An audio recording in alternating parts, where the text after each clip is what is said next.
بسم اللہ الرحمن الرحیم۔ اسلام میں ناپ تول میں کمی، دھوکہ دہی یا فراڈ ایک بہت بڑا گناہ ہے اور حرام فعل ہے۔ قرآن حدیث میں اس کی شدید مذمت کی گئی ہے اور دنیا و آخرت دونوں میں سخت سزا کا اعلان کیا گیا ہے۔ ذیل میں اس موضوع پر تفصیلی بیان کیا گیا ہے۔ ناپ تول میں کمی کرنے کی حقیقت۔ ناپ تول میں کمی کا مطلب ہے کہ کوئی تاجر، دکاندار یا خرید و فروخت کرنے والا شخص وزن یا پیمائش میں خیانت کرے، یعنی گاہک کو کم مال دے اور پورے پیسوں کا مطالبہ کرے۔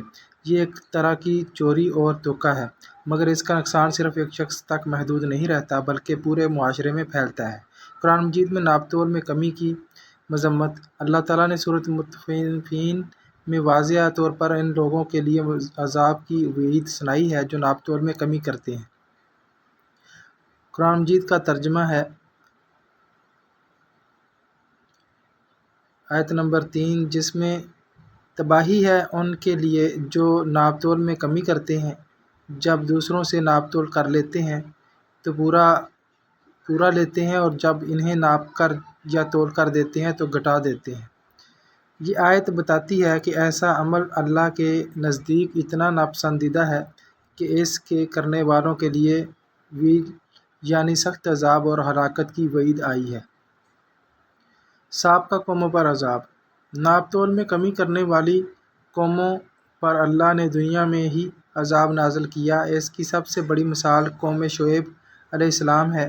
اللہ تعالیٰ نے فرمایا، اور مدین کی طرف ہم نے ان کے بھائی شعیب کو بھیجا۔ اس نے کہا، اے میری قوم، اللہ کی عبادت کرو، اس کے سوا کوئی معبود نہیں۔ ناپ تول میں کمی نہ کرو اور ناپ تول انصاف کے ساتھ پورا کرو، اور لوگوں کو ان کی چیزیں کم نہ دو اور زمین میں فساد نہ پھیلاؤ۔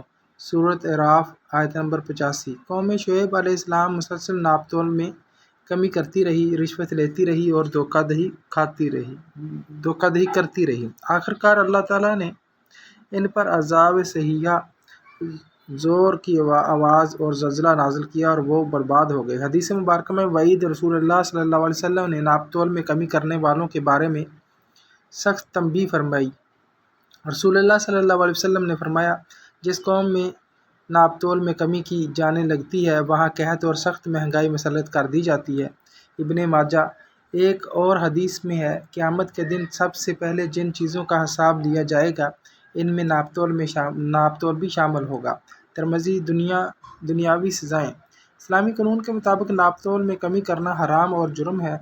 اگر کوئی شخص ایسا کرے تو اسلامی حکومت پر لازم ہے کہ اسے سخت تنبیہ کرے، بار بار ایسا کرنے پر تعزیری سزا دے، جیسے قید یا جرمانہ۔ اگر یہ عمل بڑے پیمانے پر ہو تو بازار سے نکال دینا اور بدنام کرنا تاکہ دوسرے عبرت پکڑیں۔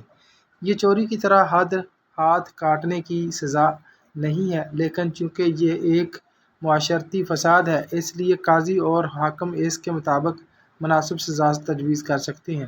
ناپ تول میں کمی کے معاشرتی نقصانات۔ اعتماد کا خاتمہ۔ خریدار اور بیچنے والے کے درمیان بھروسہ ختم ہو جاتا ہے۔ نمبر 2، بد اعتمادی کا پھیلاؤ۔ معاشرے میں لوگ ایک دوسرے پر اعتماد نہیں کرتے۔ نمبر 3، مہنگائی اور قحط۔ جیسا کہ حدیث میں ہے کہ اللہ ایسی قوموں پر قحط اور مہنگائی مسلط کر دیتا ہے۔ نمبر 4، اخلاقی زوال۔ یہ عمل جھوٹ، فریب اور بددیانتی کو فروغ دیتا ہے۔ نمبر 5، اللہ کا عذاب۔ دنیا میں بھی اور آخرت میں بھی سخت سزا ملے گی۔ آخرت کی سزا۔ قرآن میں صاف ذکر ہے کہ جو لوگ ناپ تول میں کمی کرتے ہیں وہ قیامت کے دن سخت عذاب کا سامنا کریں گے۔ ان کے اعمال کا ترازو ہلکا ہوگا، ان کے لیے جہنم کی آگ ہے۔ ان کی دنیاوی دولت اور نفع انہیں آخرت میں کچھ فائدہ نہیں دے گا۔ خلاصہ۔ اسلام میں ناپ تول میں کمی ایک سنگین جرم اور کبیرہ گناہ ہے۔ اس کی سزا یہ ہے، دنیا میں ذلت، بدنامی، قحط، مہنگائی اور اسلامی عدالت کی تعزیری سزا، آخرت میں جہنم کا عذاب اور رسوائی۔ اس لیے مسلمان کو چاہیے کہ ہمیشہ ناپ تول پورا کرے، سچائی اور دیانتداری اختیار کرے تاکہ اللہ کی رحمت نصیب ہو اور برکت حاصل ہو۔ کیا آپ چاہتے ہیں کہ میں اس موضوع پر ایک خوبصورت تصویری پوسٹر اسلامی انداز میں بنا دوں جس میں قرآن کی آیت اور ناپ تول میں کمی کی سزا لکھی ہو؟ جی انشاءاللہ آپ کو مزید اس طرح کے واقعات اور حدیثیں سنائیں گے۔